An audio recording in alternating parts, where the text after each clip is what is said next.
Injili kama alivyoandika Luka mtakatifu sura ya 23 kuanzia aya ya 34. Yesu akasema, Baba, wasamehe kwa kuwa hawajui walitendalo. Msamaha ndio ambao unahubiriwa na kutangazwa katika somo hili au katika neno hili la kwanza. Lakini msamaha ni nini? Msamaha ni hali ya kuachilia. Msamaha ni namna au ni jinsi au namna ambavyo mtu anaweza kuachilia. Kwa hiyo watu wa Mungu, Yesu anapotangaza msamaha kwa ajili ya wale, anasema tena hawajui walitendalo. Wasamehe na kuona kama ni watu ambao kimsingi wamefanya wakiwa wamepofushwa macho yao, hawajui wanachokifanya. Hata wewe pia unapomsamehe leo kosa, muone kama ni mtu ambaye amepofushwa macho, anafanya hivi lakini hakupaswa kufanya hivyo na ajui kwa nini anafanya hivi. Muone kama mtu anaye. Muone kama ni mtu ambaye unahitaji tu kumsaidia kwa maana alichokifanya ajui. Ndio maana Yesu anasema wasamehe kwa maana hawajui lile watendalo. Hilo neno la pili, Yesu akasema, amin nakwambia leo hivi utakuwa pamoja nami peponi. Ni maneno ya Bwana wetu Yesu Kristo aliyozungumza, aliyosema alipokuwa pale msalabani. Ukisoma katika Injili ya Luka sura ile 23, ukianza na mstari ule wa 43. Soma wale wanyang'anyi wawili, kusoma katika vitabu vingine, mnyang'anyi yule mmoja alikuwa anajulikana kwa jina la Dismas. Ndio alioomba toba hii na rehema. Anamwambia Yesu, nikumbuke katika ufalme wako. Yule Dismas, na tafsiri ya Dismas kichimba kindani zaidi kwamba inasomeka kama ni kibaka mzoefu au mwizi mzoefu. Nini ninachotaka kusema katika maneno haya? Katika maisha yetu na katika ulimwengu tunaoishi na katika sehemu ya falsafa ya maisha, kuna kuanza vizuri na kumaliza vizuri. Lakini pia kuna kuanza vizuri na kumaliza vibaya. Lakini pia kuna kuanza vibaya na kumaliza vizuri. Lakini pia kuna kuanza vibaya na kumaliza vibaya. Bwana Yesu asifiwe sana. Issue sio tunaanzaje katika ulimwengu na katika maisha yetu haya ya imani. Issue Mungu anaangalia mwisho wetu tunamalizaje. Bwana Yesu asifiwe sana. Mama, tazama mwanao, mwana tazama mama yako. Kwa jina la Baba na la Mwana na la Roho Mtakatifu. Neno la tatu, neno letu linatoka katika Injili ya Yohana sura ya 19 kuanzia mstari wa 26 na wa 27. Hapa tunafundishwa neno la faraja. Kwanza kabisa ni neno la faraja. Yesu alitoa neno la faraja kwa mama yake na kijana yule. Kwa sababu alipofikia kipindi kile, alimuona mama yake akiwa amesimama pale, amekata tamaa, amekutwa na uchungu, ana majonzi makubwa, analia kwa machozi, na hisi mpaka kamasi zilimtoka. Haleluya! Kwa sababu anamuona mama yake, mwanae anateswa pale, yani anakufa kwa aibu, kwa uchungu, kwa maumivu makali. Mama yule alisikia maumivu makali sana. Upanga ulichoma moyo wake. Alilia kwa machungu, alilia yule mama. Kwa hiyo Yesu alipomwona mama yake akiwa katika hali ile, na hata Yesu alihuzunika sana.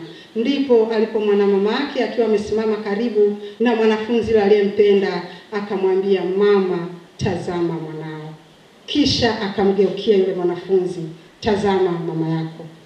Ni neno la faraja. Baada ya kuona wale wawili wamesimama pale wanaumia sana kwa uchungu, kwa mateso anayoyapitia Yesu, anakufa kwa aibu. Kwa hiyo walipata uchungu mkubwa, mama yule na mwanafunzi yule. Ndipo Yesu alipoachilia neno la faraja katikati yao, akisema, mama, tazama mwanao, na mwana, tazama mama yako. Na tunaona baada ya pale mwanafunzi yule alimchukua mama yule nyumbani kwake. Yesu aliumia na yeye kwa sababu aliona, mimi ndio mwanae wa pekee mama huyu, na mimi ndio naondoka, atabaki na nani? Atashikwa na nani? Atafarijiwa na nani? Kwa hiyo akashikwa na uchungu sana, ndipo akamshikisha mwanafunzi yule, mwana, tazama mama yako, na mama, tazama mwanao, ili waendelee kushikana wakati wa akijua Yesu tayari ameshaondoka. Amina. Kwa hiyo na sisi Wakristo wa leo tunafundishwa tuwe na neno la faraja kwa wapendwa wenzetu. Unapoona mwenzio ameumizwa, anapitia changamoto, anapitia maumivu makali, usikae ukamnyoshia vidole, wala usikae ukamcheka na kumsema vibaya. Mfariji, mshike mkono, mpe neno la upendo na sio kumnyoshia vidole. Amina.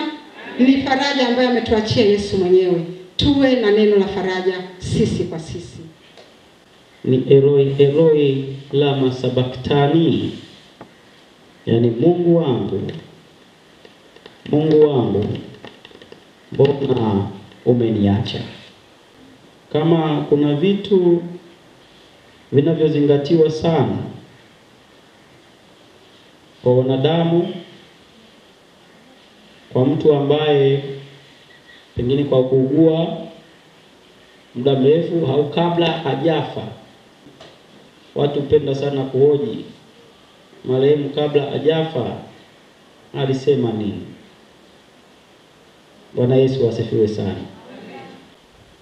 Kwa hiyo na Bwana wetu Yesu Kristo kabla kuondoka katika ulimwengu huu, miongoni mwa neno alilozungumza la 4 ni hili, alipokuwa pale msalabani,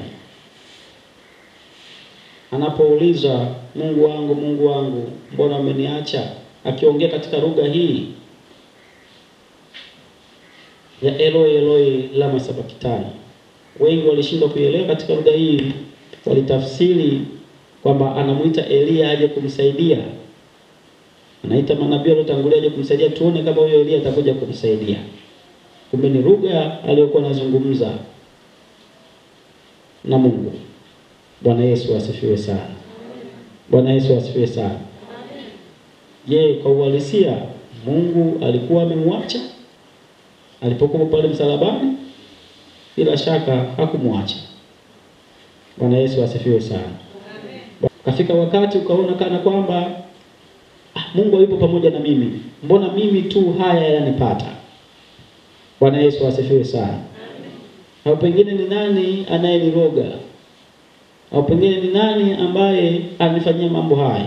Wakati mwingine unaweza kujikuta ukafikia katika hatua ya kumnungunikia Mungu. Na wakati mwingine unaweza kusema, yuko wapi Mungu?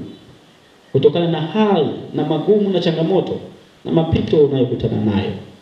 Bwana Yesu asifiwe sana. Lakini kiuhalisia sio kana kwamba Mungu anakuwa amekuacha. Hapana. Maandiko yanasema, neno la Mungu linasema, mateso ya mwenye haki ni mengi, lakini yote Mungu humponya nayo. Bwana Yesu asifiwe sana. Neno la 5, naona kiu. Bwana Yesu asifiwe sana. Kiu inayozungumziwa hapa ni hali ya kutaka kunywa maji. Bwana Yesu alikuwa na aina 2 za kiu pale msalabani. Maana neno hili alisema akiwa pale msalabani. Aina ya kwanza, alihitaji kunywa maji ili kupoza kiu, kwa maana tunajua kwamba Yesu aliishi maisha hapa duniani kama binadamu. Na binadamu tunafahamu huwa tunashikwa na kiu, na tukishikwa na kiu tunahitaji kunywa maji. Lakini Yesu hii kiu alipata baada ya kusulubishwa muda mrefu sana, kushurutishwa, kupigwa mijeledi, kusongwa na hali zote zile za binadamu walikuwa wakifanyia watesi wake wale. Kwa kutoka kule alihitaji kupata maji ya kunywa ili aweze kupoza roho yake. Yesu alisema naona kiu, si kiu ya kama sisi tunaoifahamu, bali ni kiu ya kutimiza mapenzi ya Baba yake aliyemtuma. Bwana Yesu asifiwe.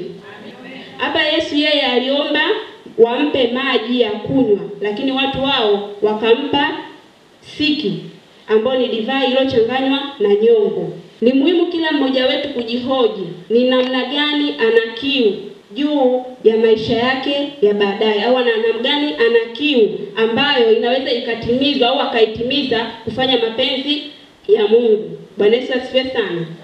Tunaamini kwamba dunia inaweza ikatufariji kwa kutugaia vitu vya kunywa, maji, soda, juisi, lakini si hivyo ambavyo Mungu anahitaji. Mungu anahitaji kutimiza kiu yako wewe kwa ajili ya kuisambaza injili yake, kwa ajili ya kunena habari njema na kuwaita watu wote waje kwa Yesu. Bwana Yesu asifiwe sana. Neno letu la 6, basi Yesu alipokwisha kuipokea ile siki alisema, imekwisha. Akainama kichwa, akasalimu roho yake. Kwa jina la Baba na Mwana na Roho Mtakatifu. Yesu anatufundisha kwamba alimaliza kazi. Ndio maana akasema imekwisha. Hii ilikuwa ni kelele ya ushindi pia. Yaani alijiona kwamba amefikia wakati ameshinda. Kwa hiyo saa ile ni wakati ambao anakwenda mkomboa mwanadamu. Kwa hiyo akawa sema imekwisha. Yaani kazi imekwisha. Kazi aliyopewa ni utume wa kuja kutukomboa. Aliposema imekwisha, tunaambiwa alisalimu roho yake. Baba, mikononi mwako naiweka roho yangu, kwa jina la Baba na Mwana na Roho Mtakatifu.